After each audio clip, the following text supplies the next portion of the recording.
Welcome back. બનાસકાંઠામાં 31 ડિસેમ્બરને લઈને police alert mode ઉપર અને અમીરગઢ, ખોડા, છાપરી સહિતના સરહદી વિસ્તારમાં પોલીસે સઘન ચેકિંગ હાથ ધર્યું.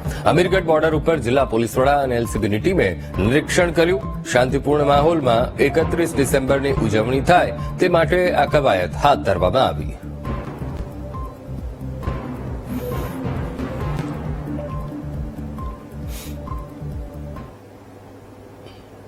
31 ડિસેમ્બરને લઈને અરવલ્લી પોલીસ એલર્ટ મોડ ઉપર અને 3 દિવસમાં 150થી વધુ લોકો દારૂના નશામાં ઝડપાયા.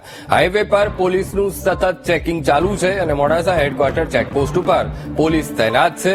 આવતા જતા વાહનોનું સઘન ચેકિંગ હાથ ધરાઈ રહ્યું છે.